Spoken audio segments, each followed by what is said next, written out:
Cette capsule part de la radioactivité. En particulier, nous allons nous intéresser à l'activité d'une source radioactive et à son évolution au cours du temps. Alors, ce que l'on appelle activité d'une source radioactive, ça correspond en quelque sorte à l'intensité de la radioactivité. Est-ce qu'une source est plus ou moins radioactive? Pour cela, quand on veut mesurer l'activité d'une source radioactive, cela revient à compter le nombre de désintégrations qui se produisent au cours du temps. Et la définition de l'activité dit que 1 becquerel, c'est l'unité dans laquelle on mesure l'activité, correspond à une désintégration par seconde. Alors, quelques exemples. Le cas de l'aiguille de montre qui était visible dans la capsule précédente, eh bien son activité était de l'ordre de 10 becquerels, c'est-à-dire 10 désintégrations de noyaux radioactifs chaque seconde. Un être humain, en moyenne, compte une activité de 8000 becquerels, c'est-à-dire qu'il contient 8000 atomes ou noyaux radioactifs qui se désintègrent chaque seconde. Pour un déchet nucléaire, eh bien, la fourchette est très large. Cela peut aller de quelques dizaines de becquerels par gramme de déchet à quelques milliards de becquerels par gramme de déchets, sachant que les déchets font plus que 1 gramme, bien sûr. Donc, l'activité se mesure en becquerels. Un becquerel, c'est une désintégration d'un noyau par seconde.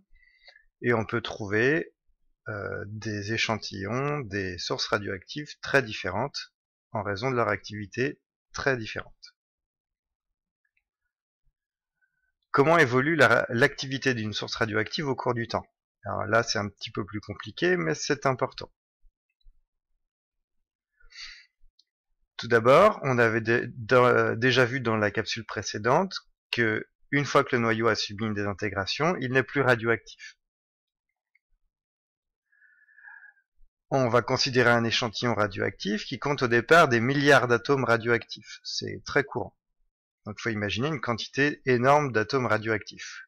Au cours du temps, une partie de ces noyaux se désintègre et ils ne sont plus radioactifs, alors que l'autre partie des noyaux conserve leur radioactivité et ils vont se désintégrer plus tard. Donc il va arriver un moment où il n'en restera plus que des millions de noyaux. On sera passé de milliards à quelques millions. Puis les désintégrations ayant lieu au cours du temps, on va arriver à ce qu'il ne reste plus que quelques milliers de noyaux radioactifs. Puis le temps passant, on va arriver à ce qu'il n'en reste que quelques-uns. Et on peut imaginer qu'il arrivera un instant où il ne restera plus qu'un seul, voire plus du tout d'atomes radioactifs. La conclusion, c'est que le nombre de désintégrations, c'est-à-dire le nombre de noyaux radioactifs présents dans un échantillon, dans une source radioactive, ce nombre de désintégrations diminue constamment au cours du temps. Et on utilise le terme de décroissance radioactive pour exprimer ce phénomène. Alors, quand on mesure l'activité d'un échantillon radioactif, cette activité étant exprimée en becquerel, eh bien l'activité au cours du temps suit toujours la même variation qui est représentée ici par la courbe. Tous les échantillons radioactifs vont suivre la même variation. Et tous les échantillons radioactifs vont respecter la même règle sur laquelle est bâtie la courbe. Cette règle, elle définit ce qu'on appelle la demi-vie ou la période radioactive. Elle dit que au bout d'un certain temps, d'une certaine durée, eh bien l'activité est toujours divisée par 2. Et cette durée est constante pour un même type d'échantillon.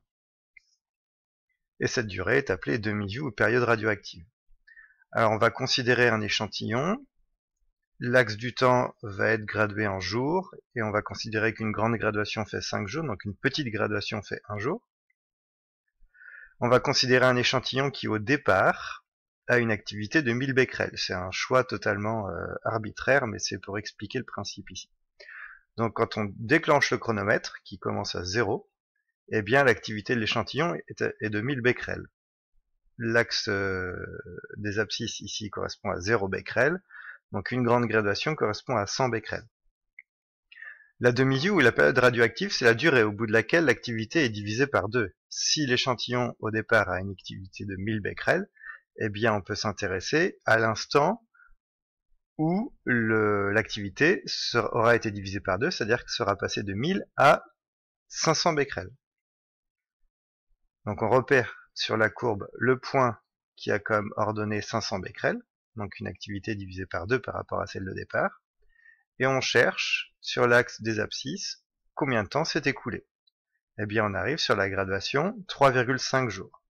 Donc entre 0 jours et 3,5 jours, il s'est écoulé 3,5 jours. Et pendant ces 3,5 jours, l'activité est passée de 1000 à 500, c'est-à-dire qu'elle a été divisée par 2. Donc ici, on respecte bien la définition de la demi-vie ou de la période radioactive. Alors, on est parti d'un point de départ ici qui correspondait à 0 jours et 1000 becquerels, mais on pourrait très bien considérer que 500 becquerels, c'est un nouveau point de départ. Et il s'écoule toujours la même durée pendant laquelle l'activité est divisée par 2. Donc de 500 becquerels, on va passer à une activité 2 fois moindre, c'est-à-dire 250 becquerels. Au bout de combien de temps est-ce que l'activité passe de 500 à 250 becquerels? Eh bien, on va chercher, pour répondre à cette question, quelle est l'abscisse du point de la courbe qui a comme ordonnée 250 becquerels. Et on arrive à peu près à 7 jours sur l'axe des abscisses. Et attention, 7 jours, ce n'est pas la demi-vie ici, puisque 7 jours, c'est mesuré depuis 0. Sauf que nous, comme second point de départ, on avait pris 500 becquerels, donc il faut compter à partir de sur l'axe des abscisses à partir de 3,5 jours. Donc entre 3,5 jours et 7 jours, il s'est écoulé 3,5 jours. Donc entre l'instant où l'activité vaut 500 becquerels et l'instant où l'activité vaut 250 becquerels, il s'est écoulé 3,5 jours. Donc ici, on a mesuré de deux manières différentes la demi-vie qui vaut 3,5 jours. Demi-vie qu'on appelle aussi période radioactive.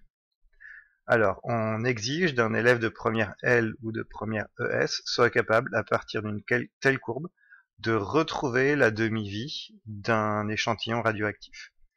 Ce sera aussi discuté dans la prochaine vidéo.